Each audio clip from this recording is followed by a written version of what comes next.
नमस्कार दोस्तों, आपका स्वागत है हमारे चैनल पर। आज हम बात करने वाले हैं भारत की उस शानदार आर्थिक यात्रा की जिसने पूरी दुनिया का ध्यान अपनी ओर खींचा है।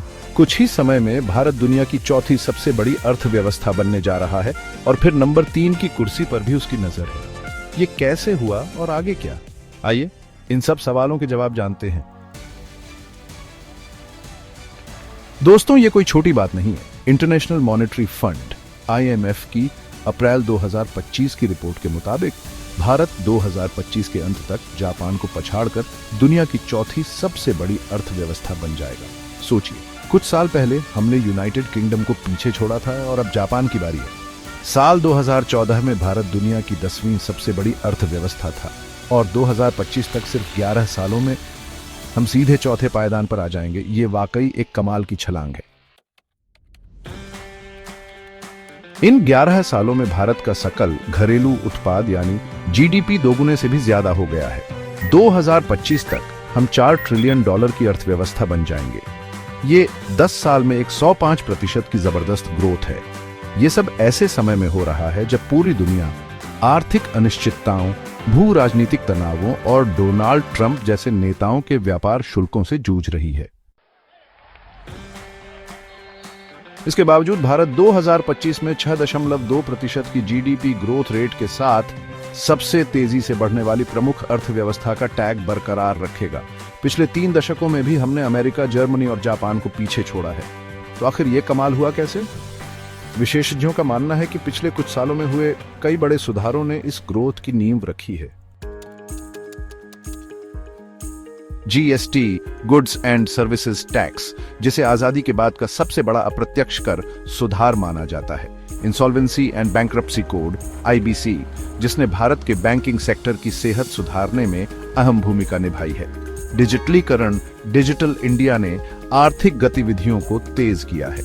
मैन्युफैक्चरिंग पर जोर, जैसे प्रोडक्शन लिंक्ड इंसेंटिव PLI योजनाएं, बुनियादी ढांचे पर बड़ा खर्च, सड़कें, रेलवे, ऊर्जा और रक्षा में भारी निवेश, संतुलित राजकोषीय और मौद्रिक नीतियां। L&T के ग्रुप चीफ इकोनॉमिस्ट सच्चिदानंद शुक्ला कहते हैं कि ये संरचनात्मक सुधारों, नीतिगत निरंतरता और हमारी जनसांख्यिकीय व डिजिटल क्षमताओं का परिणाम है।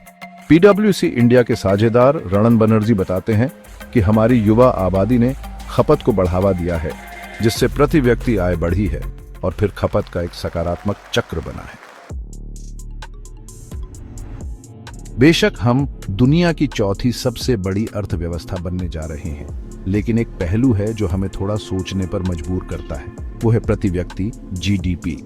भारत के प्रति व्यक्ति GDP को प्रभावित करने वाले कारक: बड़ी आबादी 1.4 बिलियन, ये हमारी कुल GDP के लाभ को कम कर देती है।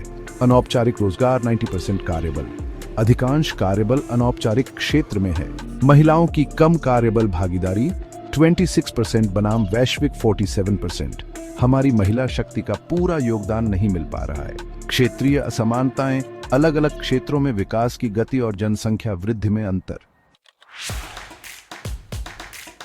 सच्चिदानंद शुक्ला बताते हैं कि बड़ी आबादी के कारण GDP दोगुना होने के बावजूद प्रति व्यक्ति आय कम दिखती है। हालांकि पिछले 10 सालों में प्रति व्यक्ति आय भी लगभग दोगुनी हुई है, लेकिन हमें अभी लंबा रास्ता तय करना है। भारत का $5 ट्रिलियन अर्थव्यवस्था बनने का सपना 2027 में पूरा होगा और 2028 में हम जर्मनी को पछाड़कर दुनिया की तीसरी सबसे बड़ी अर्थव्यवस्था बन जाएंगे।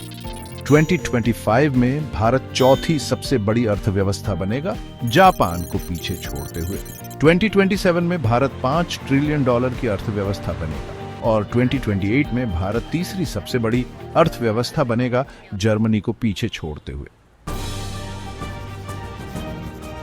लेकिन इस स्थिर और सतत आर्थिक विकास के लिए विशेषज्ञों का कहना है कि हमें लगातार सुधारों की जरूरत है। गहरे कृषि सुधार, श्रम सुधार, बड़े पैमाने पर शिक्षा और कौशल विकास, न्यायिक, प्रशासनिक और पुलिस सुधार, व्यवसाय को आसान बनाना, नियमों को सरल बनाना और अनावश्यक जटिलताओं को हटाना। MSME यानी सूक्ष्म, लघु और मध्यम उद्यमों के लिए निर्यात को बढ़ावा देना और लॉजिस्टिक्स लागत कम करने के लिए बुनियादी ढांचे में निरंतर निवेश। डीबीएस बैंक की सीनियर इकोनॉमिस्ट राधिका राव का कहना है कि प्रशासन का मुख्य उद्देश्य रोजगार सृजन और आय को बढ़ावा देना होना चाहिए। पिछले 11 सालों में केंद्र सरकार में स्थिर राजनीतिक माहौल और लगातार सुधारों ने वैश्विक निवेशकों का विश्वास बढ़ाया है, लेकिन इस विकास का फल पूरी आबादी तक पहुंचे, इसके लिए जरूरी है कि हमारे युवाओं को रोजगार मिले और एक मजबूत मैन्युफैक्चरिंग सेक्टर का आधार बने।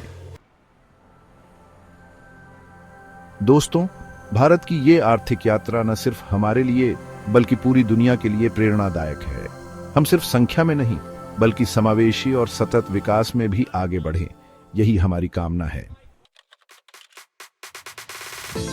आपको ये जानकारी कैसी लगी हमें कमेंट्स में जरूर बताएं। अगर वीडियो पसंद आया तो लाइक करें, शेयर करें और चैनल को सब्सक्राइब करना न भूलें।